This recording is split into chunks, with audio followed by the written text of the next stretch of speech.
चलिए आज फिर से हम लोग जुड़ते हैं समर्थन क्लास से और यह है भारत की न्यायपालिका।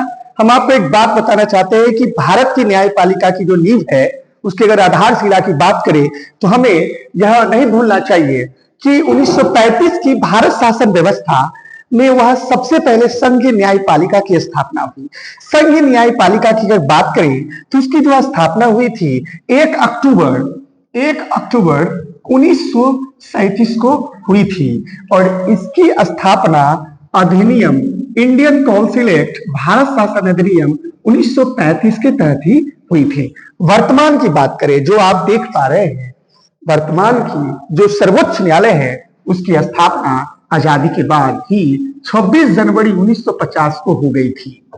लेकिन क्योंकि आजादी का बिगुल फूंक चुका था और यह हम गणतंत्र दिवस मना रहे थे, इसके 2 दिन के बाद 28 जनवरी 1950 को भारत की न्याय व्यवस्था का, एकहरी व्यवस्था का जो स्तंभ था सर्वोच्च न्यायालय, वो उसकी फीता कट गई और शुभारंभ हो गया। एक प्रश्न आएगा कि भारत के सर्वोच्च न्यायालय की स्थापना कब हुई भारत की, तो आप 26 जनवरी 1950 कहेंगे, लेकिन कहेंगे कि इसने अपने कार्य या कहेंगे शुभारंभ कब क्यों हुआ, तो 28 जनवरी 1950 होगा। और संघीय न्यायपालिका की बात करें तो इसकी स्थापना अधिनियम 1935 के तहत हुई थी। चलिए अब हम लोग कुछ प्रश्न भी देखेंगे और जानेंगे कि क्या ऐतिहासिक भूमि रही होगी। जैसा कि हम आपको अभी बता चुके कि भारत सरकार अधिनियम 1935 के तहत ही सबसे पहले हमारे यहाँ संघीय न्यायपालिका की स्थापना हुई। तो प्रश्न तो बनेगा ही कि भारत की पहली न्यायपालिका जो थी, संघीय न्यायपालिका जो पूरे देश के लिए एक हुआ करता था, उसके पहले मुख्य न्यायाधीश कौन थे? उसके पहले मुख्य न्यायाधीश थे सर मॉरिस गेवई। याद रखेंगे, सर मॉरिस गेवई ये पहले मुख्य न्यायाधीश थे। आप चेहरा भी देख लीजिए, सर मॉरिस गेवई भारत के मुख्य न्यायाधीश पहले। और आपको बता दें कि जब आजाद भारत में सबसे पहले, जब वर्तमान जो आज हम देख रहे हैं भारत की शासन व्यवस्था में जो सर्वोच्च न्यायालय है, उसके पहले मुख्य न्यायाधीश की बात करें तो सर एच.जे. कानिया, इसको हीरा जे कानिया भी हम लोग कहते हैं, ध्यान रखेंगे। 2 प्रश्न, भारत के सबसे पहले मुख्य न्यायाधीश की अगर बात होगी 1935 की बात होगी तो सर मॉरिस गेवई होंगे, और जब आजादी के बाद की बात होगी तो होंगे सर एच.जे. कानिया। याद रखेंगे इसको। उसके बाद है प्रश्न है आपसे, आप जवाब दीजिए कि भारत के वर्तमान मुख्य न्यायाधीश सुप्रीम कोर्ट के कौन है? अभी कौन बने हैं? संजीव खन्ना बने हैं और इनके बारे में थोड़ा सा बात करेंगे। संजीव खन्ना की जो अभी है, इनकी आयु अभी 60 वर्ष है और यह 65 वर्ष तक, आपको पता है कि सुप्रीम कोर्ट के जो मुख्य न्यायाधीश होते हैं वो 65 वर्ष में रिटायर करते हैं। हमें यह ध्यान रखना है, सुप्रीम कोर्ट के मुख्य न्यायाधीश 65 वर्ष में रिटायर करते हैं। अभी अगर खन्ना की आयु, जो मुख्य न्यायाधीश है हमारे, उनकी आयु अगर 60 वर्ष है तो इसका अर्थ है वो 5 साल अपने कार्यकाल में रहेंगे। तो अगर अभी आपका प्रश्न आता है कि मुख्य न्यायाधीश, वर्तमान मुख्य न्यायाधीश कौन है? संजीव खन्ना अभी हैं। वो कितने नंबर के मुख्य न्यायाधीश है? कैमा है? 50वां है या 51वां है? तो हमको ये ध्यान रखना है कि ये 51 है। कितना है? 51। इनका स्थान 51वां है। तो हम लोग इधर देख लेते हैं कि भारत के वर्तमान मुख्य न्यायाधीश सुप्रीम कोर्ट के कौन बने हैं, तो क्या होगा इसका आंसर? संजीव खन्ना। और सबसे पहले कौन थे? सबसे पहले थे हीरालाल जेको सुनदास कनिया। इनका पूरा नाम है हीरालाल जेकी सुनदास कनिया। और इनसे पहले, संजीव खन्ना से पहले, ये 51वां है, ये प्रथम है, ये 50वां है। ये हम लोग को ध्यान में रखना है।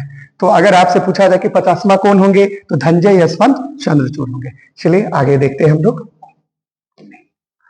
संघीय न्यायपालिका के किस अनुच्छेद के साथ सर्वोच्च न्यायालय की स्थापना और गठन होता है?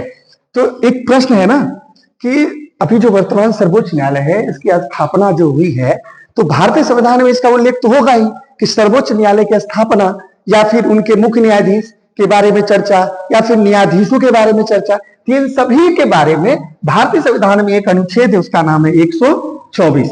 अनुच्छेद 124 में ही यह बात का उल्लेख है कि भारत में एक सर्वोच्च न्यायालय भी होगा और वह न्यायालय भारत का सबसे बड़ा न्यायालय होगा और वह उसकी जो निर्णय होगी भारत के सभी न्यायालय में मानी जाएगी। यह ध्यान रखेंगे हम लोग।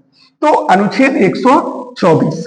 अब एक बात होती है कि इसमें क्या क्या है, अनुच्छेद 124 में क्या क्या है इसको समझना है। अनुच्छेद 124 में पहली बात सर्वोच्च न्यायालय का जिक्र है। दूसरी बात कि सर्वोच्च न्यायालय में जितने भी न्यायाधीश हैं, चाहे मुख्य न्यायाधीश हो, उसकी भी जिक्र है। अब बात आता है कि जब भारत की जो वर्तमान जो सर्वोच्च न्यायालय है, जब 26 जनवरी 1950 को आई और 28 जनवरी 1950 को इनका शुभारंभ हुआ फीता कटा, तो उसके बाद उस समय कितने न्यायाधीश थे? उस समय 7 न्यायाधीश थे, सर्वोच्च न्यायालय की बात करें, और एक मुख्य न्यायाधीश थे, टोटल 8 लोग थे। लेकिन 2019 में इसमें 33 न्यायाधीश हो गए और एक मुख्य न्यायाधीश हो गए, बढ़ा दिया गया।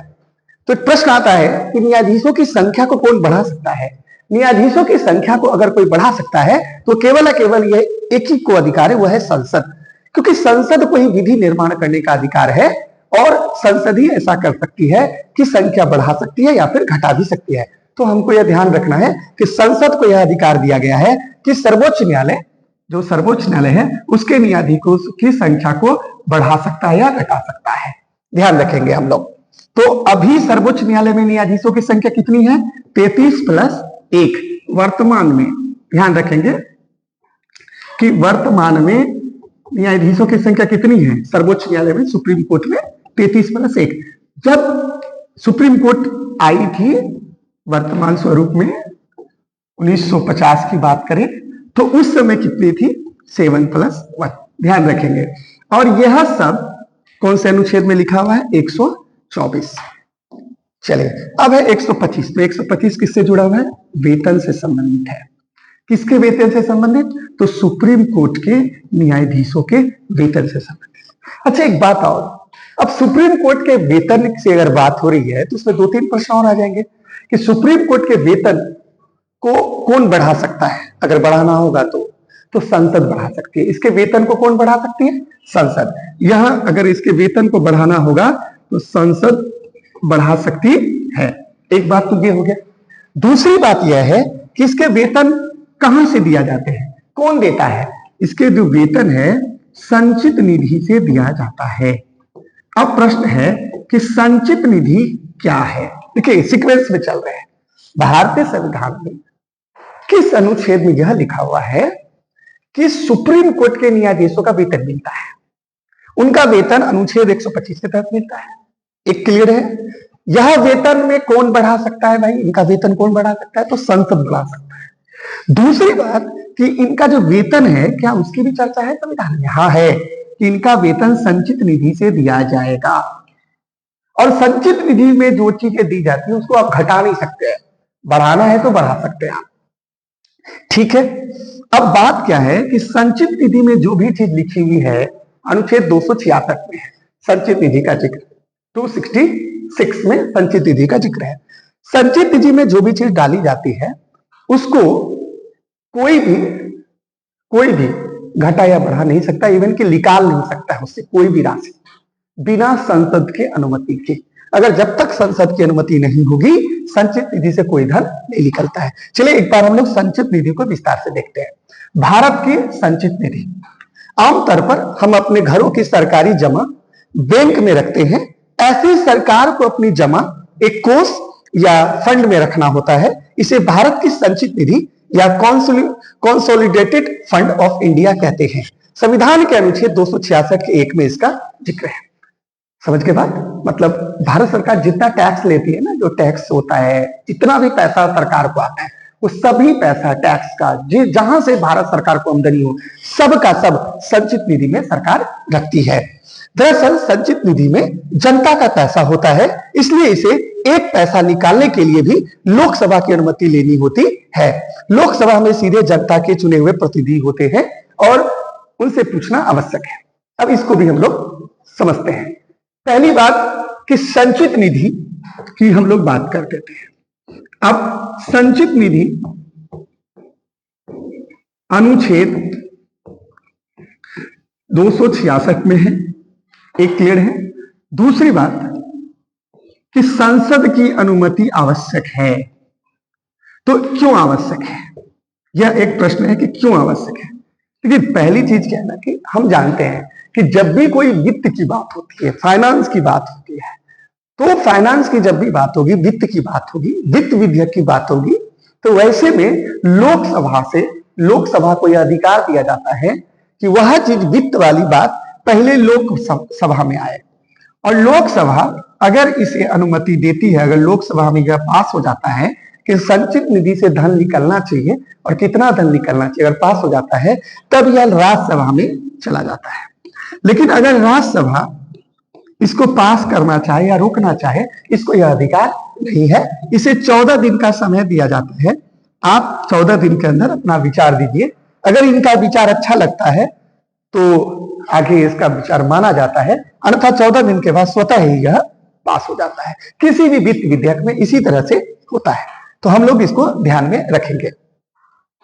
ठीक है, हम लोग अब आगे चलते हैं। तो हम लोग को बस इतना याद रखना है कि सर्वोच्च न्यायालय की चर्चा अनुच्छेद 124 में है। वेतन की चर्चा जितना भी है सर्वोच्च न्यायालय के न्यायाधीश उनकी 125 में है। अच्छा, 126 में क्या है? कार्यवाहक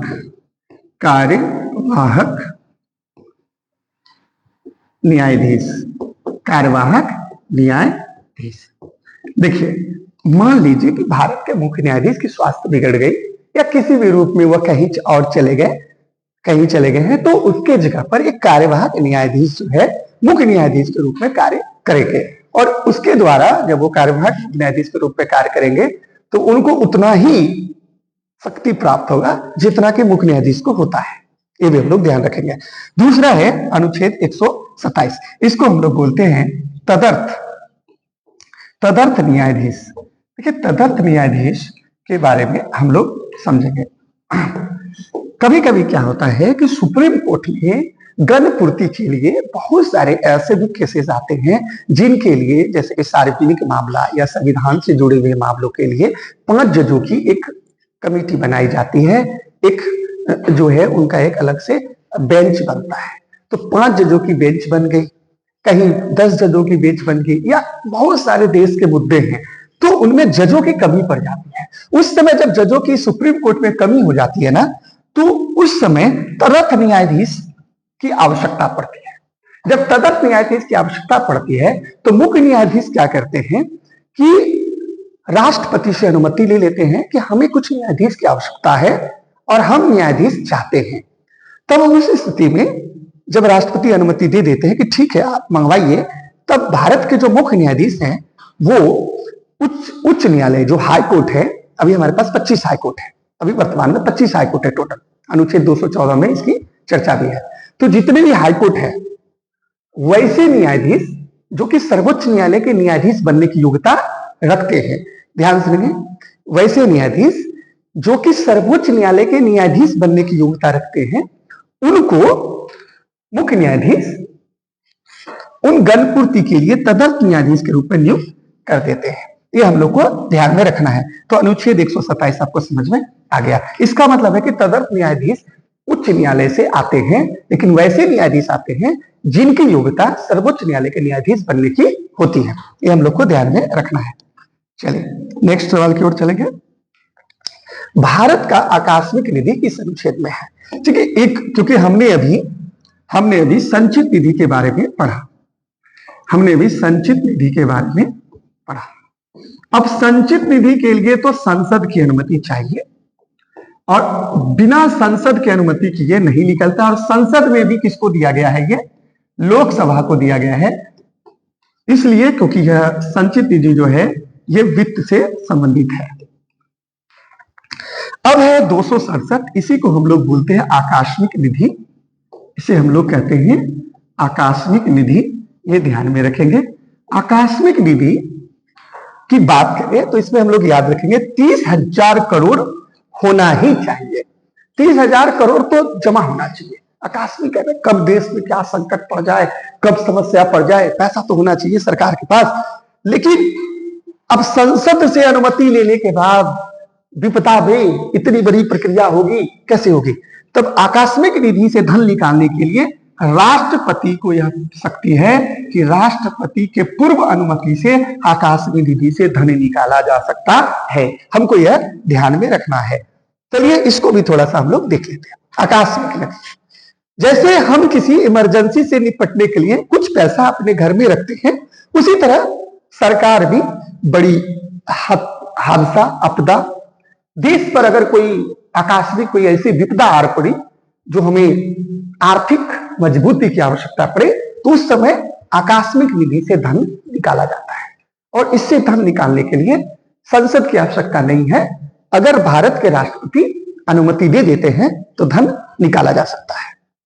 सरकार को इससे पैसा निकालने के लिए बजट जैसी पेचीदा लंबी प्रक्रिया से नहीं गुजरना पड़ता है। अगर राष्ट्रपति चाहेंगे तो निकाल सकते हैं। हम लोग को यह ध्यान में रखना है। अब है अनुच्छेद 110। इसमें धन विधेयक की चर्चा है। धन विधेयक, अब याद रखेंगे कि धन विधेयक क्या होता है।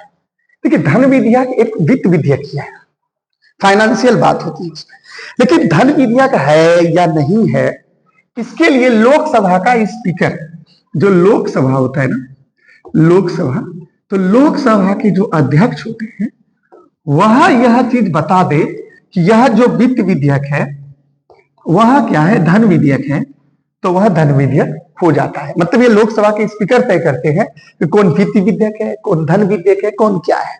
तो यह हम लोग को, या फिर कौन साधारण विधेयक है, तो यह लोकसभा के स्पीकर पर है ये निर्णय। और अगर धन विधेयक हो जाता है तो फिर ये लोकसभा को ज्यादा शक्ति मिल जाता है कि लोकसभा ही इस पे निर्णय करे कि यह सही है, गलत है, इस पे इसे पास कर देना चाहिए, यह बजट सही है, इस पे सरकार को इस पे जो है खर्च करना चाहिए, यह बातें मानी जाएगी। और राज्यसभा इसमें म्यूट हो जाता है, चुप हो जाता है, क्योंकि उसे 14 दिन की मात्र शक्ति दी जाती है। तो आप 14 दिन पे अपना विचार दीजिए, लेकिन यह विचार मानना है या नहीं मानना है, ये लोकसभा के विचार पर या उसके जो जनसमूह है, जो उनकी सांसद है, उनके विचार पर निर्भर करता है। अब है अनुच्छेद 280। इसमें वित्त आयोग का जिक्र है। वित्त आयोग, ये जो वित्त आयोग होता है ना, यह भारतीय संविधान में लिखा हुआ है, अनुच्छेद 280। और वित्त आयोग प्रत्येक 5 वर्ष के लिए राष्ट्रपति गठित करती है। प्रत्येक 5 वर्ष के लिए राष्ट्रपति वित्त आयोग गठित करती है। और इसका काम होता है राज्य और केंद्र के बीच करों का बंटवारा करना, जो टैक्स होता है उसका बंटवारा करना, ये सब वित्त आयोग का ही काम है। एक और अनुच्छेद है, उसे भी हम लोग देखेंगे, वह है 79। और इस अनुच्छेद में है संसद, कि भारत का एक संसद होगा और वो जो संसद होगा वह सर्वोच्च होगा। वही लोकसभा है, वही राज्यसभा है। और हम कह सकते हैं कि लोकतंत्र को जगा के रखने वाला, हमारी आवाज बुलंद करने वाला अगर कोई स्तंभ है तो भारत का स्तंभ है, वह है संसद। हम लोग इसको ध्यान में रखेंगे। अब आगे चलते हैं। दूसरा है, आपके पास प्रश्न है कि सुप्रीम कोर्ट के न्यायाधीश के वेतन आदि अनुच्छेद कौन सा है। अभी हम इस पे बात किए थे, आपको याद होगा, अनुच्छेद 125। और हमने यह भी चीज बोला था, इनका वेतन जो है संचित निधि से दिया जाता है। संचित निधि। और इसकी बात हमने की थी, अनुच्छेद संचित निधि 266 में है। और संचित निधि से में जो भी चीज है उसका वेतन, इनका जो वेतन होता है ना, कोई घटा नहीं सकता है। आपको बढ़ाना है तो बढ़ा सकते हैं, लेकिन वेतन घटा नहीं सकते हैं। और अगर बढ़ाना है, इनका वेतन बढ़ाना है, तो कौन बढ़ा सकता है? संसद बढ़ा सकता है। ठीक है, कौन बढ़ा सकता है? संसद बढ़ा सकता है। अभी ध्यान रखें। अच्छा, वेतन की जब बात हुई है तो हम एक चीज बात करते हैं। मुख्य न्यायाधीश, अभी जो मुख्य न्यायाधीश हैं उनका वेतन कितना है? भारत के मुख्य न्यायाधीश का वेतन कितना है? भारत के मुख्य न्यायाधीश का वेतन है 2,80,000। 2,80,000 भारत के मुख्य न्यायाधीश का वेतन है। अब क्योंकि अभी एक मुख्य न्यायाधीश है और 33 जो है अन्य न्यायाधीश है, जो 33 अन्य न्यायाधीश है उनका वेतन कितना है? उनका है 2,50,000। 2,50,000। ध्यान रखेंगे, मुख्य न्यायाधीश का 2,80,000, अन्य न्यायाधीश का 2.5 लाख भी कर सकते हैं। ध्यान रखेंगे हम लोग। चलिए नेक्स्ट है अनुच्छेद 126। हमने अभी आपको बताया कार्यवाहक मुख्य न्यायाधीश, मुख्य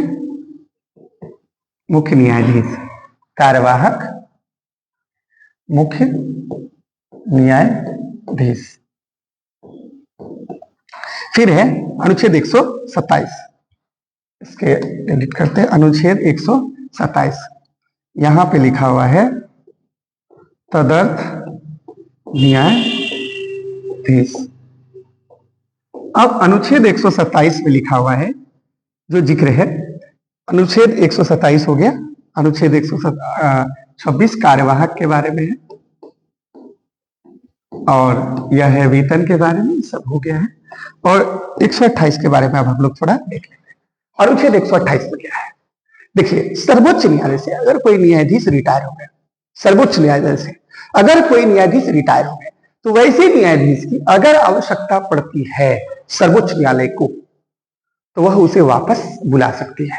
अगर मान लीजिए किसी विषय में एक आयोग गठित करना है या न्यायाधीश की आवश्यकता है, तो सर्वोच्च न्यायालय के मुख्य न्यायाधीश को ऐसी शक्ति है कि वह सर्वोच्च न्यायालय के जो रिटायर जज हैं उनको बुला सकते हैं और उसे बुलाने के बाद उसे यह कह सकती है कि आप इसका जो यह कार्यभार है आप संभालें। लेकिन मुख्य न्यायाधीश तो बुलाएंगे, ठीक है, लेकिन मुख्य न्यायाधीश को यह करने से पहले राष्ट्रपति से एक बार सलाह करना होगा। और अगर राष्ट्रपति ऐसा कहते हैं कि आप बुला सकते हैं, तो रिटायर्ड जज को सर्वोच्च न्यायालय बुला सकती है।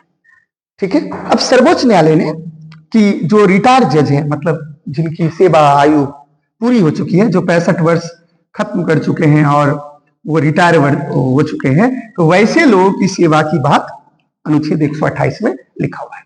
अब अगर वो सेवा में आ गए तो इनका वेतन कौन देगा? तो इनका वेतन संसद निर्धारित नहीं करता है। जो लोग रिटायर जज होते हैं, अगर उनको पुनः बुलाया जाता है तो उनका वेतन राष्ट्रपति की इच्छा पर निर्भर करता है और राष्ट्रपति इच्छा अनुसार उनको वेतन देती है। ये भी क्लियर है। अब अगर वेतन उसको देती है, लेकिन उनको जो शक्ति प्राप्त होता है, जो वो मुख्य न्यायाधीश, जो भी न्यायाधीश बनते हैं रिटायर जज, उनको उतना ही शक्ति प्राप्त होता है जितना भी अन्य न्यायाधीश जो सुप्रीम कोर्ट को होते हैं उनको प्राप्त होता है। ये भी हम लोग ध्यान रखेंगे। चलिए एक बात और बात करते हैं। जो भी सुप्रीम कोर्ट के न्यायाधीश रिटायर हो जाते हैं, वो क्या क्या कर सकते हैं?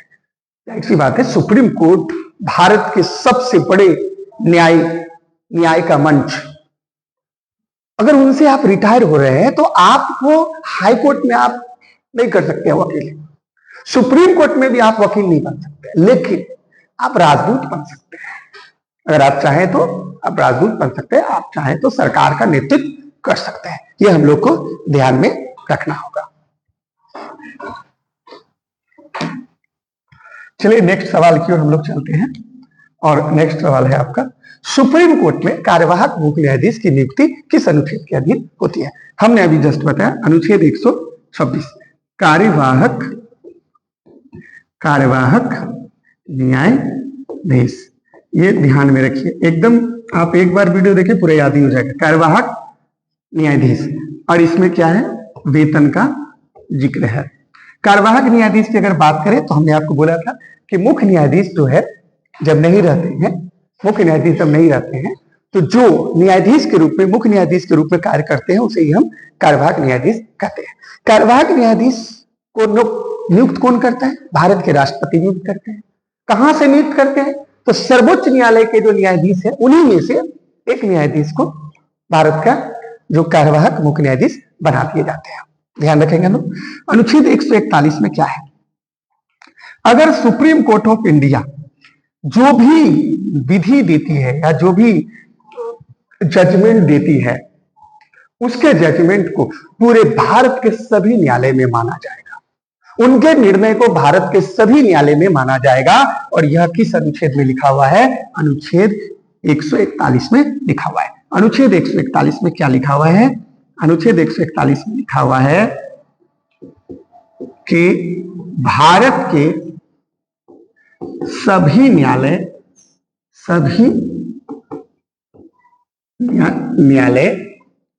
सुप्रीम कोर्ट के निर्णय को मानेगी, मानेगी, ये चीज हो गया। मानेगी, मानना पड़ेगा, और अगर आप नहीं मानेंगे तो 129 में लिखा हुआ है कि दंड मिलेगा। अगर 129 में क्या है भाई कि जो सुप्रीम कोर्ट की अवमानना करेगी, जो सुप्रीम कोर्ट के दिए हुए निर्णय को नहीं मानेगी, सुप्रीम कोर्ट उनके लिए दंड का प्रावधान करेगी, और यह 129 में लिखा हुआ है। ध्यान रखेंगे 129 में दो बातें हैं, एक तो दंड का प्रावधान करेगी अगर आप निर्णय नहीं मानेंगे तो, दूसरा बात यह भी चीज है कि अभिलेख न्यायालय, अभिलेख न्यायालय मतलब सुप्रीम कोर्ट एक अभिलेख न्यायालय है। सुप्रीम कोर्ट एक अभिलेख न्यायालय है, और सुप्रीम कोर्ट जो भी अपना विचार देती है, जो भी अपना निर्णय देती है, वह एक अभिलेख के रूप में, एक कागजात, एक दस्तावेज के रूप में अन्य सभी न्यायालय के लिए उपयोगी बन जाता है। ये हम लोग को ध्यान में रखना है। चलिए नेक्स्ट सवाल की ओर हम लोग चलते हैं।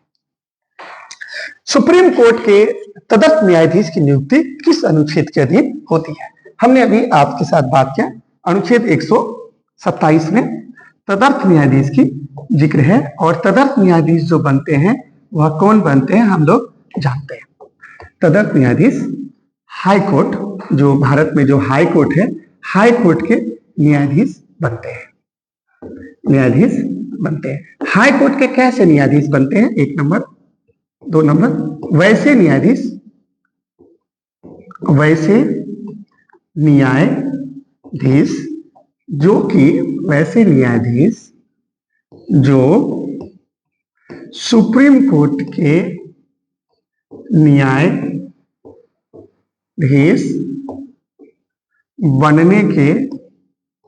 बनने की योग्यता रखते हैं। देखिए इसमें मुख्य चीज क्या है कि तदर्थ न्यायाधीश वही बनते हैं जो हाईकोर्ट के न्यायाधीश हो, और वैसे न्यायाधीश जो सुप्रीम कोर्ट के न्यायाधीश बनने की योग्यता रखते हैं। आप बताइए तो कि भाई योग्यता क्या है? योग्यता ये होती है कि आप 5 वर्ष तक, कम से कम 5 वर्ष तक हाईकोर्ट के न्यायाधीश रहे हो। अगर आप कम से कम 5 वर्ष तक हाईकोर्ट के न्यायाधीश रहे हो, अगर आप तदर्थ न्यायाधीश बनना है तो कम से कम आप 5 वर्ष तक अगर हाईकोर्ट के न्यायाधीश रहे हैं तो आपकी योग्यता पूरी हो जाती है। ये हम लोग को ध्यान में रखना है। तो ये समझ गए आप। 126 में तो कार्यवाहक न्यायाधीश की जिक्र है। अब 137 की हम लोग बात करेंगे। तो इसमें क्या है, तो तदर्थ न्यायाधीश, अब इसकी बात करें तो कार्यवाहक, अब इसकी बात करते हैं। अनुच्छेद 137 में क्या है कि सुप्रीम कोर्ट अपने दिए गए निर्णय को बदल सकती है, बदल सकती है। सुप्रीम कोर्ट अपने दिए गए निर्णय को बदल सकती है। अब है अनुच्छेद 132, इसमें है कि सुप्रीम कोर्ट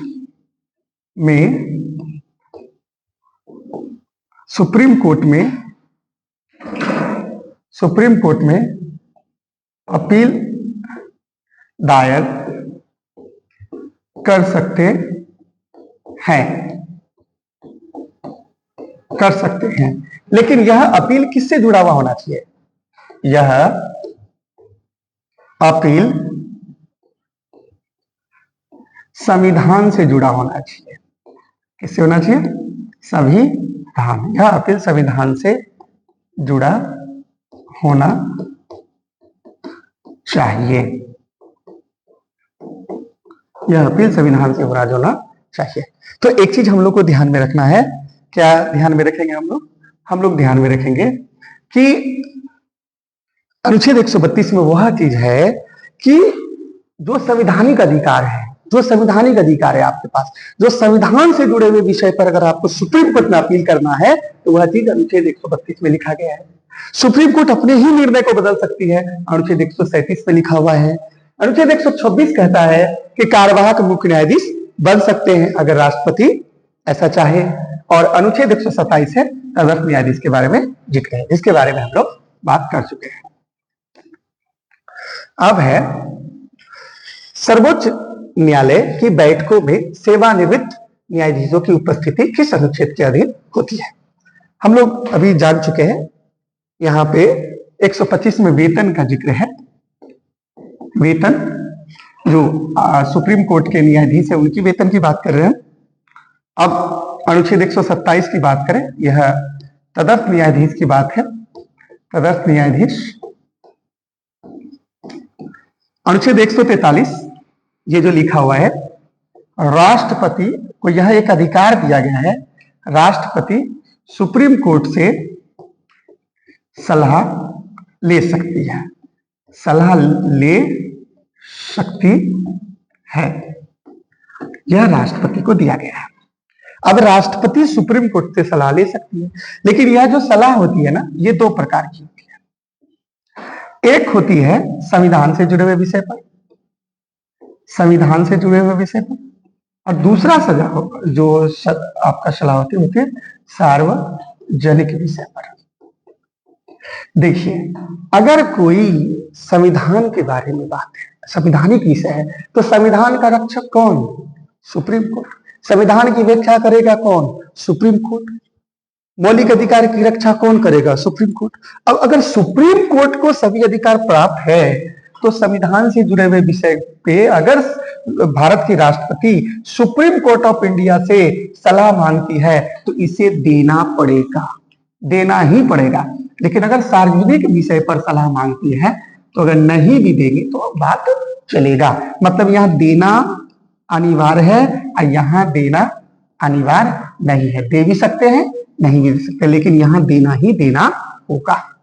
ठीक है, तो अनुच्छेद 143 के साथ दो प्रकार के सलाह मांग सकता है, एक सार्वजनिक और एक संवैधानिक। संवैधानिक पर अगर मांगती है तो सुप्रीम कोर्ट को देना पड़ेगा, राष्ट्रपति को सलाह, और अगर अन्य मुद्दे पर मांगती है तो नहीं देना पड़ेगा। उदाहरण के तौर पे हम लोग एक देख लेते हैं।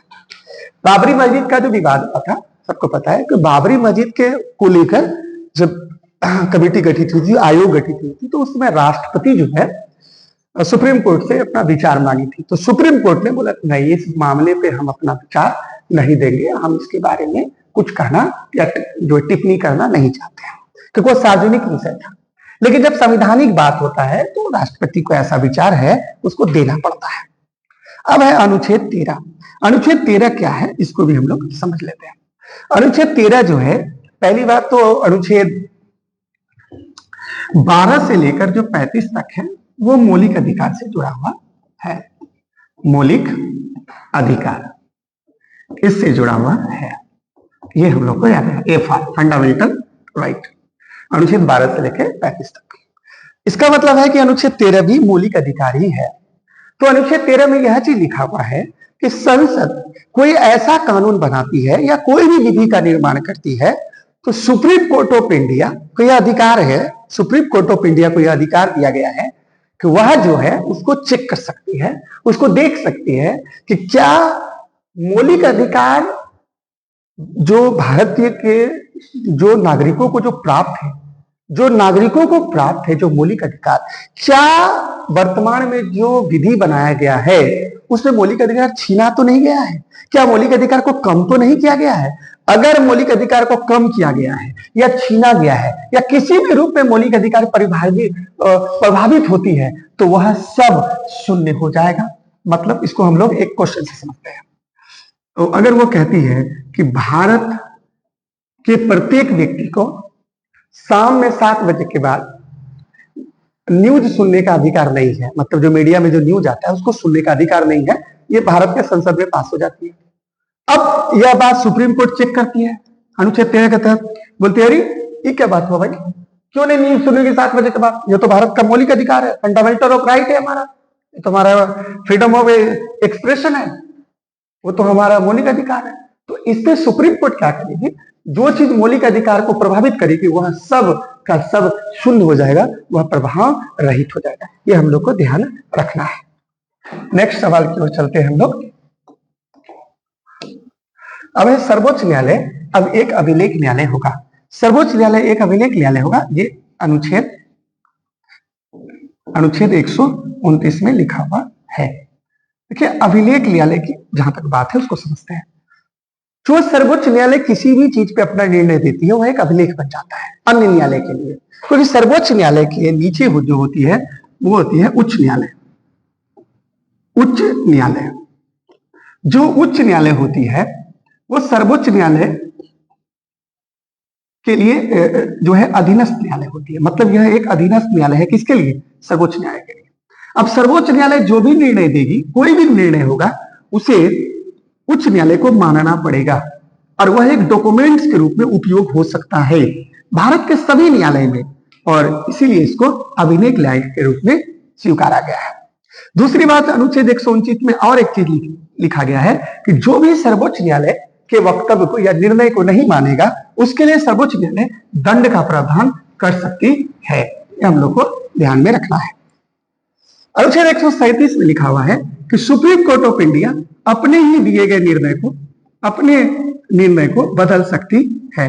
अपने निर्णय को बदल सकती है। लेकिन एक चीज इस पे ध्यान रखिए, निर्णय को तो बदल सकती है, लेकिन मान लीजिए किसी विषय में सुप्रीम कोर्ट ने अपना निर्णय सुना दिया, फैसला सुना दिया। फैसला सुनाने के बाद जिस व्यक्ति के खिलाफ फैसला सुना है उनको ऐसा लगता है कि नहीं भाई मेरे खिलाफ गलत हो गया है, सुप्रीम कोर्ट से चूक हो गई। अगर चूक हो गई तो ठीक है, आप अपील कीजिए, आपको अपील का अधिकार मिला हुआ है। ठीक है, आपको अपील का अधिकार मिला हुआ है।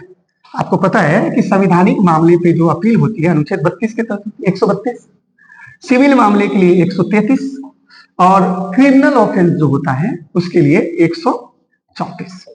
याद रखने के, संवैधानिक मामले में अगर आपको अपील करना है 132, सिविल मामले के लिए 133 और क्रिमिनल के लिए 134। क्रिमिनल केस अगर होगा तो 134 के लिए आप अपील कर सकते हैं। तो आपको अपील करना होगा तो 30 दिन के अंदर करना होगा। अगर आप 30 दिन के अंदर सुप्रीम कोर्ट में अपील कर देते हैं तो फिर सुप्रीम कोर्ट इसमें विचार करेगी और अपना निर्णय होगा तो बदलेगी। 30 दिन के बाद आप अपील भी नहीं कर सकते। ये हम लोग को ध्यान रखना है। अनुच्छेद 141 में क्या लिखा हुआ है कि सुप्रीम कोर्ट अपना जो भी निर्णय देगी वह जो निर्णय होगा उनका जो वाद होगा वह वाद भारत के सभी न्यायालय में माना जाएगा। अगर जो नहीं मानेगा उनके लिए दंड का प्रावधान 129 में है। तो याद रखेंगे, अनुच्छेद 141 कहता है कि भारत का सर्वोच्च न्यायालय अगर जो निर्णय दे दे वह भारत के सभी न्यायालय में, जितने भी अधीनस्थ न्यायालय है, उसमें माना जाएगा। ठीक है। अनुच्छेद 132 में यह चीज लिखा हुआ है कि सुप्रीम कोर्ट ऑफ इंडिया में अपील किया जा सकता है। कैसे अपील? जो संविधान से जुड़ा हुआ है। किससे जुड़ा हुआ है? संविधान से जुड़ा हुआ है। अगर संवैधानिक विषय पे अपील करना है तो अनुच्छेद 132 में लिखा हुआ है। ठीक है, हम लोग अब नेक्स्ट प्रश्न पर चलते हैं। सर्वोच्च न्यायालय का मूल अधिकार क्षेत्र किस अनुच्छेद के अधीन रहता है? देखिए, सर्वोच्च न्यायालय का जो मूल अधिकार क्षेत्र है वह अनुच्छेद 131 में लिखा हुआ है। अब मूल अधिकार क्षेत्र के बारे में हम लोग बात करते हैं। मूल अधिकार क्षेत्र। देखिए, सर्वोच्च न्यायालय का मूल अधिकार क्षेत्र की बात करें तो मुख्य रूप से हम इसको 3 भाग में देख लेते हैं। पहला चीज कि एक साइड राज्य हो, राज्य तथा केंद्र हो। अगर एक और राज्य है और एक और केंद्र सरकार है, उन दोनों के बीच अगर राज्य और केंद्र के बीच विवाद हो जाए तो सुप्रीम कोर्ट को यह अधिकार है कि उनके बीच विवाद को सुलझाती है। ये अनुच्छेद 121 में लिखा हुआ है।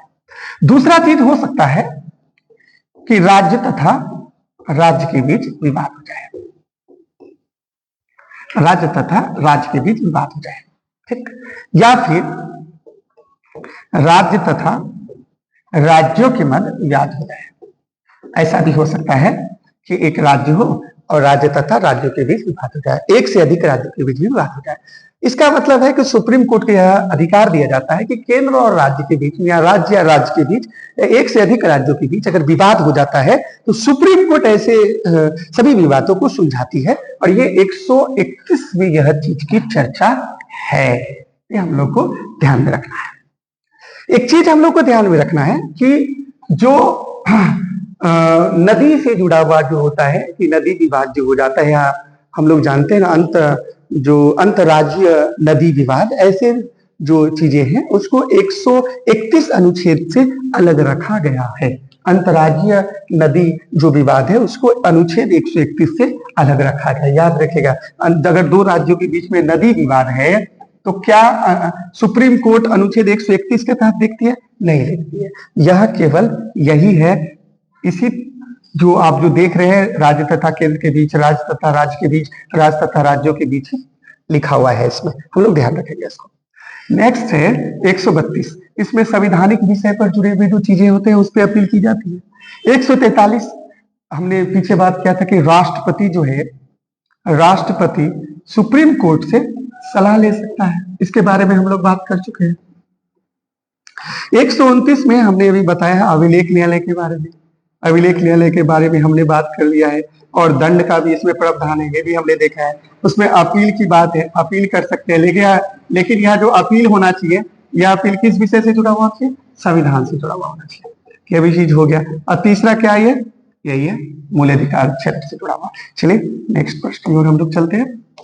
और सर्वोच्च न्यायालय को कुछ रीट जारी करने की शक्ति प्रदान करना किस अनुच्छेद में है? देखिए, रीट जारी करने की बात है जो सर्वोच्च न्यायालय को, सबसे पहले रीट की बात करें।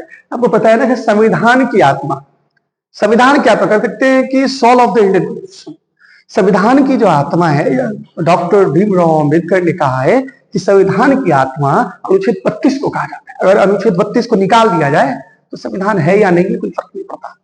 उसे 5 प्रकार की रीट का जिक्र है, और वह जो रीट है संविधान में अनुच्छेद 32 में दिया गया है। अनुच्छेद 32 में जो रीट है वह सुप्रीम कोर्ट को अधिकार मिलता है कि अनुच्छेद 32 के रीट की रक्षा के लिए अनुच्छेद 139 के तहत वह रीट दायर कर सकती है। ध्यान रखेंगे, अनुच्छेद 139 में यह है कि सुप्रीम कोर्ट जो है रीट दायर कर सकते हैं सुप्रीम कोर्ट में, और सुप्रीम कोर्ट में जो रीट की जो बात है अनुच्छेद 139 है। और कौन से रीट के वो दायर करेंगे? 139 में जो है लिखा हुआ वही रीट जो अनुच्छेद 32 में है। और आपसे बात होगा कि अनुच्छेद 132 में, अनुच्छेद 32 में कितना रीट है? आप याद रखिएगा 5 रीट है, और इसी 5 रीट की बात हम लोग नेक्स्ट क्लास में हम लोग करेंगे। अनुच्छेद 141, इसका मतलब है कि रीट जारी करने का अधिकार है, रीट जारी करने का अधिकार, ये ध्यान में रखेंगे, रीट जारी करने का अधिकार। दूसरा है अनुच्छेद 141 की अगर बात करें तो सुप्रीम कोर्ट के निर्णय सभी न्यायालय में माना जाएगा, सभी न्यायालय में माना जाएगा, ये ध्यान में रखेंगे। दूसरा है, तीसरा है आपका 137, सुप्रीम कोर्ट अपने ही निर्णय को बदल सकती है, अपने ही निर्णय को बदल सकती है, ये भी ध्यान रखेंगे। सुप्रीम कोर्ट अपने ही निर्णय को बदल सकती है। अनुच्छेद 132 में हमने भी देखा कि रीट का जिक्र है, क्या चीज का जिक्र है? रीट का जिक्र है, और यह रीट सुप्रीम कोर्ट 139 के तहत और हाई कोर्ट 226 के तहत जारी कर सकती है, याद रखेंगे हम लोग। फिर है संविधान के किस अनुच्छेद में सुप्रीम कोर्ट की चर्चा है? देखिए, अब सुप्रीम कोर्ट की जो चर्चा है ना, सुप्रीम कोर्ट की अगर बात करें, पूरा का पूरा सुप्रीम कोर्ट की बात हो रही है यहाँ पे, तो वो तो 124 में है, ठीक है। लेकिन सुप्रीम कोर्ट की पूरे के पूरे जो विचार है, पूरे के पूरे जो जिक्र है, वो 124 से लेकर संविधान में 147 तक, 124 से लेकर 147 तक सुप्रीम कोर्ट ऑफ इंडिया का जिक्र है। तो यह होगा आपका कि सुप्रीम कोर्ट ऑफ इंडिया का जो जिक्र है 124 से लेकर 147 तक है। भारतीय संविधान का भाग 5, याद रखेंगे, भाग 5 अनुच्छेद 124 से लेकर 147 में इसका जिक्र है। नेक्स्ट देख लेते हैं, यहां याद रखेंगे भाग 5। अगर भाग 5 में अगर देखना जाए तो अध्याय 4 में सुप्रीम कोर्ट ऑफ इंडिया का जिक्र है। अब है अनुच्छेद 124 से 237, ये तो नहीं है, लेकिन 214 से 237 ये है। 214 से जो है 237, यहाँ पे हाई कोर्ट का जिक्र है, उच्च न्यायालय का जिक्र है। किसका जिक्र है? उच्च न्यायालय। उच्च न्यायालय की अगर बात होगी, भारत के हाई कोर्ट का जिक्र होगा अनुच्छेद 214 से 237। अच्छा, हमारे यहाँ एक सबऑर्डिनेट कोर्ट भी होता है जिसको लोअर कोर्ट बोलते हैं, सबऑर्डिनेट कोर्ट है ना, या फिर लोअर कोर्ट है ना, या फिर अधीनस्थ न्यायालय, अधीनस्थ न्यायालय है ना। तो अधीनस्थ न्यायालय की जो बात है वह अनुच्छेद 233 से 237 के बीच होती है। मतलब जिला न्यायालय को ही हम अधीनस्थ न्यायालय कर सकते हैं, ठीक है, और हम लोग उसको ध्यान में रखेंगे। नेक्स्ट प्रश्न की ओर हम लोग चलते हैं, है कि संविधान के किस भाग में सुप्रीम कोर्ट की चर्चा है। अभी जस्ट हमने देखा कि संविधान के भाग 5 में जो है सुप्रीम कोर्ट की चर्चा है, ठीक है, हम लोग इसको ध्यान में रखेंगे। भाग 6 में जो है राज्य की चर्चा है, इसमें राज्य आएगा। भाग 4 में मौलिक अधिकार का जिक्र है, हम लोग इसके बारे में जानते हैं, मौलिक अधिकार का जिक्र है, और इसमें बहुत सारी सूची है, केंद्र राज्य के बारे में सूचियां हैं। फिर हम लोग नेक्स्ट चलते हैं, सुप्रीम कोर्ट के किस अनुच्छेद के अधीन संविधान की व्याख्या कर सकती है। अब संविधान की व्याख्या किस अनुच्छेद के करती है? सुप्रीम कोर्ट संविधान की व्याख्या अनुच्छेद 13, अनुच्छेद 132, अनुच्छेद 133 के तहत कर सकती है। अनुच्छेद 13 में है कि मौलिक अधिकार से जुड़े हुए विषय पर व्याख्या कर सकती है। अगर मौलिक अधिकार से अगर उस पर व्याख्या करना होगा, मौलिक अधिकार से विषय पे जुड़े हुए पे, तो सुप्रीम कोर्ट व्याख्या कर सकती है। दूसरा है अगर संविधान से जुड़ा हुआ विषय है, संविधान से जुड़ा हुआ विषय है, तब भी सुप्रीम कोर्ट व्याख्या कर सकती है। ये 132 में लिखा हुआ है। अगर सिविल मामला से जुड़ा हुआ है, जनता से जुड़ा हुआ है, सिविल है, तब भी सुप्रीम कोर्ट अनुच्छेद 133 के तहत व्याख्या कर सकती है। यह 3 है जो सुप्रीम कोर्ट किस अनुच्छेद के तहत संविधान की व्याख्या कर सकती है। तो कौन कौन है हम लोग ध्यान रखेंगे, 13, 132 और 133 ध्यान में हम लोग रखेंगे। नेक्स्ट सवाल की ओर चलते हैं, किस अनुच्छेद के अधीन सुप्रीम कोर्ट जुडिशियल रिव्यू कर सकती है। देखिए, जुडिशियल रिव्यू की जो बात है, जहां तक पहली बात तो जुडिशियल रिव्यू संविधान में है ही नहीं। भारतीय संविधान में कहीं पे भी जुडिशियल रिव्यू की चर्चा नहीं है। जुडिशियल रिव्यू का हिंदी होता है न्यायिक पुनर्विलोकन। न्यायिक पुनर्विलोकन का मतलब होता है कि अगर कोई भी संसद, जो अपना जो संसद है, केंद्र की सरकार मतलब संसद, और राज्य में विधान पालिका, अगर संसद या विधान पालिका अगर कुछ भी करती है तो हाई कोर्ट और सुप्रीम कोर्ट को दोनों को जुडिशियल रिव्यू का पावर दिया गया है। तो क्योंकि अभी हम सुप्रीम कोर्ट की जिक्र कर रहे हैं तो हम सुप्रीम कोर्ट पे ही बात करते हैं। तो अनुच्छेद 13 के तहत यह दिया गया है कि अगर संसद अगर कोई ऐसा विधि का निर्माण कर दे जो मौलिक अधिकार को क्षति पहुंचा रहा है, तो उस पर जुडिशियल रिव्यू उस पर चेक कर सकती है और देख सकती है सुप्रीम कोर्ट कि सही है या गलत है, क्या वह अधिनियम ऐसा तो नहीं है जो जनता के अधिकार को छीन रही है। अनुच्छेद 132 में यह चीज है कि संसद कोई ऐसा कानून तो नहीं बना रही जो संविधान के मूल ढांचा को ही बदल रही है, संविधान में जो लिखा हुआ है उससे अलग हटकर कुछ नया चीजें जोड़ रही है। तो ये 132 में है लिखा हुआ कि संविधान की मूल ढांचा को आप नहीं बदल सकते हैं, वो जो है सो होगा। उसके बाद है सिविल मामला। अगर जनता से जुड़ी हुई अगर कोई बात है, अगर सिविल चीजें हैं, तो क्या ऐसी चीजें तो नहीं है जो भारत की जनता के विरुद्ध है, लोकतंत्र के खिलाफ है, तो वैसी चीजों के लिए भी जुडिशियल रिव्यू सुप्रीम कोर्ट कर लेती है। अनुच्छेद 32 में भी जो चीजें हैं, रीट से जुड़ा हुआ है, ये रीट से जुड़ा हुआ विषय है और इसके लिए भी जुडिशियल रिव्यू सुप्रीम कोर्ट कर सकती है। ध्यान रखेंगे जुडिशियल रिव्यू कौन कौन से अनुच्छेद में कर सकती है, तो हम लोग याद रखेंगे 13, 132 और 133 और एक है अनुच्छेद 32। ये चारों अनुच्छेद के तहत सुप्रीम कोर्ट किसी भी चीज को चेक कर सकती है, देख सकती है, अगर वह हाई कोर्ट या मतलब अगर उच्च न्यायालय हो या फिर अधीनस्थ मतलब हाई कोर्ट हो जाए या फिर सुप्रीम कोर्ट हो जाए, कुछ भी ऐसा पास करती है तो अगर इनको ऐसा महसूस होगा सुप्रीम कोर्ट को कि नहीं ये गलत है, तो वह प्रभावहीन हो जाएगा और उसको वो चेक करती है। नेक्स्ट हम लोग चलते हैं, किस अनुच्छेद के अधीन सुप्रीम कोर्ट अपने ही निर्णय को बदल सकती है। देखिए, हमने पीछे देखा है सुप्रीम कोर्ट अपने ही निर्णय को बदल देती है, जिसको हम लोग बोलते हैं जुडिशियल रिव्यू।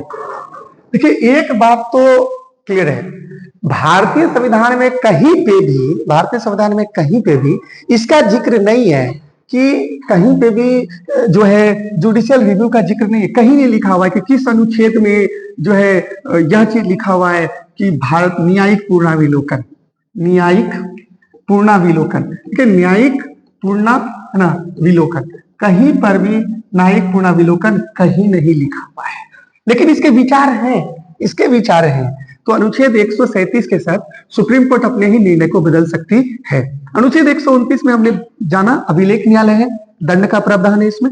अनुच्छेद 145 में क्या है ये जानना बहुत ज्यादा जरूरी है, ये नया है। अनुच्छेद 145 में है कि अगर मान लीजिए भारत का राष्ट्रपति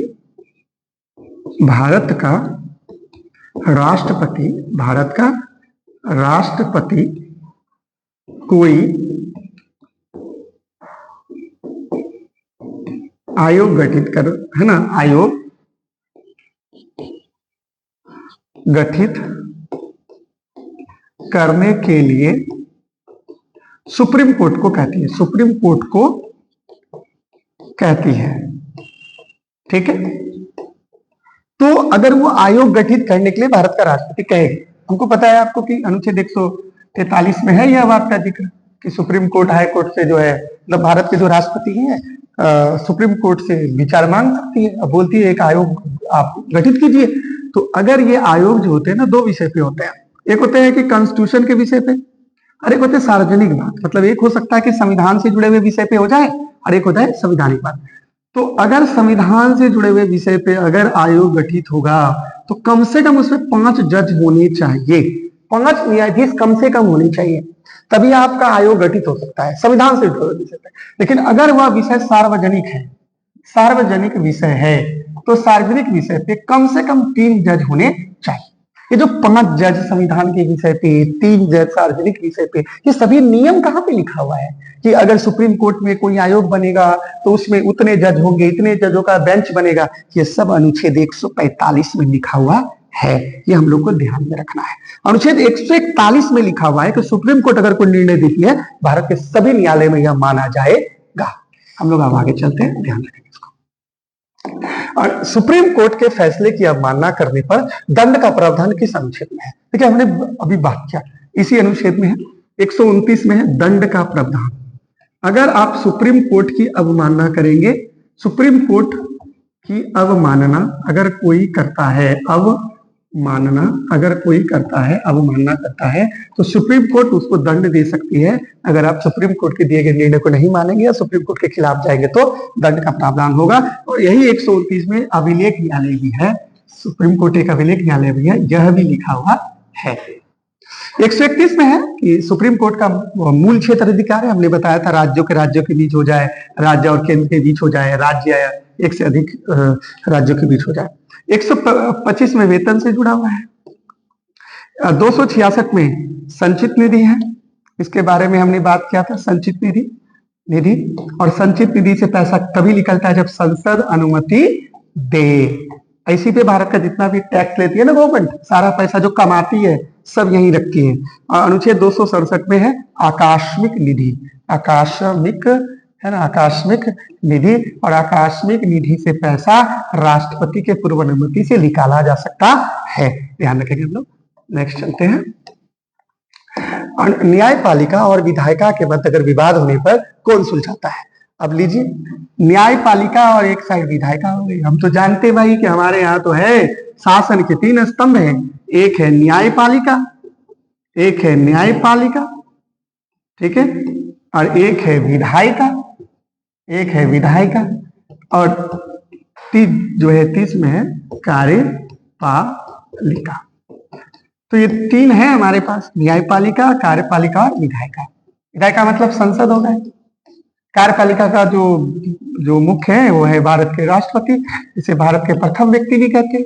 न्यायपालिका तो हो गई सुप्रीम कोर्ट, हमारे यहाँ एक ही न्यायपालिका है, सबको पता है। तो अगर इनके बीच विवाद हो गया, न्यायपालिका और संसद के बीच, तो ऐसे विवाद को भारत का राष्ट्रपति सुलझाती है। ध्यान रखें, भारत के राष्ट्रपति सुलझाते हैं, ध्यान रखेंगे। कौन होगा इसका आंसर? राष्ट्रपति, ठीक है, याद रखेंगे। प्रधानमंत्री अनुच्छेद 75 में जिक्र है, संसद 79 में जिक्र है और 124 में सुप्रीम कोर्ट की चर्चा है। और राष्ट्रपति की बात करें तो अनुच्छेद 52 से लेके 78 तक में उनका जिक्र है। ठीक है, तो उम्मीद है कि आपको समझ में आया होगा और बहुत अच्छा लगा होगा। फिर से हम लोग जुड़ेंगे और यही है समर्थन क्लास। अब मैं हूं प्रणव कुमार। बहुत देखिए, एक बार हम आपको एक बार रीशॉर्ट करते हैं, एक बार एकदम शॉर्ट में देखते हैं क्या है। सबसे पहली बात है कि भारत के सर्वोच्च न्यायालय, न्यायपालिका अपनी एक हरी न्यायपालिका है। मतलब अगर सुप्रीम कोर्ट ऑफ इंडिया कोई जजमेंट देती है, भारत के सभी न्यायालय में यह बात मानी जाएगी। पहली चीज तो यह है, सुप्रीम कोर्ट ऑफ इंडिया की जो जिक्र है अनुच्छेद 124 में है, और न्यायपालिका हम बात करें तो 124 से लेकर 147 तक है। सुप्रीम कोर्ट ऑफ इंडिया जो वर्तमान में है, उसकी स्थापना जो हुई थी वो 26 जनवरी 1950 को हो गई थी, लेकिन उनका जो फीता कटा था, जो शुभारंभ हुआ था, वो 28 जनवरी 1950 को हुआ था। एक बात और, यह कार्य करना कब से शुरू की? 1958 से कार्य करना शुरू की। कुछ प्रश्न है, ध्यान रखेंगे। सुप्रीम कोर्ट की स्थापना कब हुई? 26 जनवरी 1950। 26 जनवरी 1950। इनका शुभारंभ कब हुआ? ध्यान रखेंगे, 28 जनवरी 1950। कार्य करना कब से शुरू की? 1958। कार्य करना कब से शुरू की? 1958। याद रखेंगे। सुप्रीम कोर्ट के, हम आपसे एक प्रश्न पूछते हैं, सुप्रीम कोर्ट के एक ही ऐसे न्यायाधीश थे, एम हिदायतुल्ला, जो कार्यवाहक जो है ना, आपको पता है ना कि राष्ट्रपति बनते हैं अगर न्यायाधीश जो होते हैं, मुख्य न्यायाधीश जो होते हैं, अगर राष्ट्रपति ना हो, ऐसी स्थिति देश में बन जाए तो कार्यवाहक राष्ट्रपति भी बनते हैं। तो एम हिदायतुल्ला ऐसे बने थे, ध्यान रखेंगे हम लोग। चलिए, अब एक चीज हम आपको और बताते हैं कि सुप्रीम कोर्ट ऑफ इंडिया की बात करें, जजों की सैलरी की हमने बात की थी, कितनी भाई? 2,80,000। 2,80,000। अन्य जजों की 2.5 लाख। इसके बारे में हम लोग बात कर चुके हैं। और अगर बात करें हम लोग इनके अंदर की बात करें, इनके रिटायरमेंट की आयु कितनी होती भाई? 65 वर्ष होती है। चलिए, और एक चीज हम बात करते हैं, सुप्रीम कोर्ट में जजों की नियुक्ति कैसे होती है? सुप्रीम कोर्ट या हाई कोर्ट की जो जजों की बात करें तो उनको जो नियुक्त करते हैं ना, सुप्रीम कोर्ट और हाई कोर्ट, क्योंकि ये एपेक्स कोर्ट ऑफ इंडिया है, सर्वोत्तम कोर्ट है, इनके निर्णय अभिलेख बन जाते हैं, सुप्रीम कोर्ट और हाई कोर्ट। तो इनके जजों को जो नियुक्त करते हैं भारत के राष्ट्रपति करते हैं। लेकिन क्या भारत के राष्ट्रपति अपनी इच्छा से कर देते हैं? क्या नहीं करते हैं अपनी इच्छा से। आपको ध्यान रखना है, क्योंकि इसके लिए एक जजों की एक कमेटी बनती है, जजों की एक कमेटी होती है। और पहले यह जजों की कमेटी जो होती थी 1998 से पहले 3 जजों की होती थी, लेकिन वर्तमान में कम से कम 5 जजों की एक कमेटी होती है, और जिसमें एक मुख्य न्यायाधीश भी होते हैं। ये 5 जजों की जो कमेटी होती है ना, वही अपना विचार देते हैं राष्ट्रपति को कि इस व्यक्ति को, अमुक व्यक्ति को भारत का मुख्य न्यायाधीश बना देना चाहिए, या फिर जो वरिष्ठतम न्यायाधीश होते हैं ना, वरिष्ठतम न्यायाधीश होते हैं, ऐसे तो वही बनते हैं सुप्रीम कोर्ट के न्यायाधीश, जो सबसे बड़े होते हैं उम्र में। यह जो व्यवस्था है ना उम्र वाला, ये फ्रांस से आया है। फ्रांस में यही व्यवस्था है कि जो सबसे बड़े उम्र के होंगे वही मुख्य न्यायाधीश बनेंगे। सबके तो नॉलेज बराबर ही है ना भैया, सबके सबका योग्यता बराबर है सुप्रीम कोर्ट में, कि जो सबसे बड़े उम्र के होंगे वही भारत के मुख्य न्यायाधीश होंगे। तो ये भी हम लोग को ध्यान में रखना है। और अन्य न्यायाधीश जो चुने जाएंगे, जो सुप्रीम कोर्ट में बनते हैं, वो कैसे चुनते हैं? तो जजों का एक समूह बनता है, जिससे 5 जज होते हैं। वो राष्ट्रपति को अपना विचार देते हैं मुख्य न्यायाधीश के माध्यम से, और फिर राष्ट्रपति बोलते हैं मुख्य न्यायाधीश को, ठीक है, उस व्यक्ति को उच्चतम न्यायालय, सर्वोच्च न्यायालय का न्यायाधीश बना दिया जाए। तो हम लोग को ये सब चीज ध्यान रखना है। इसके बारे में अगले वीडियो में हम लोग और विस्तार से इसको समझने का प्रयास करेंगे और जानेंगे कि आखिर सर्वोच्च न्यायालय के जो जज हैं उनको कैसे नियुक्त हम लोग करते हैं। तो यह सब चीजों को हम लोग को समझना है। देखिए, आज अभी का जो वातावरण है ना, हम लोग जिस शेड्यूल में हम लोग जहां है, अगर हम लोग संविधान नहीं जाने, अंबेडकर को नहीं समझे, भीमराव अंबेडकर के जो आत्मा है उनका था कि नहीं, भारत का प्रत्येक बच्चा लोकतंत्र को समझे, और लोकतंत्र को अगर समझना है ना, तो भारत की न्याय व्यवस्था को समझना होगा। अगर भारत की न्याय व्यवस्था नहीं समझेंगे तो आपके अधिकार को कोई भी छीन सकता है, आपके कोई भी अधिकार को कम कर सकता है। कितने लोगों को पता है कि 5 प्रकार के रीट होते हैं? कितने लोगों को पता है कि अगर 24 घंटे के अंदर आपको पुलिस के सामने हाजिर होना पड़ता है? अगर हमको कोई एफआईआर कर दे, एफआईआर मतलब फर्स्ट इंफॉर्मेशन रिपोर्ट, अगर हो जाता है तो इसका मतलब ये नहीं कि आपको जेल हो जाएगा, उसके लिए मजिस्ट्रेट के सामने लेके जाना पड़ेगा, है ना। अभी तो है ना कि हाल ही में एक मूवी भी बना था, उस पर भी बताया गया है, जो 12th फेल मूवी, उस पर बताया गया है, वो अपने दोस्त को बचाने के लिए जाता है और कहता है कि भाई अभी तुमको पता नहीं है मैं चंबल का हूं, और अभी जो चंबल का हूं, और तुमको पता है कि तुम कैसे उसको किस ऑफेंस में मतलब अंदर कर दिया था उसको, किस ऑफेंस में अंदर किया मेरा दोस्त को भाई? तो पुलिस वाला एकदम डर जाता है, बोले किस ऑफेंस में किया भाई?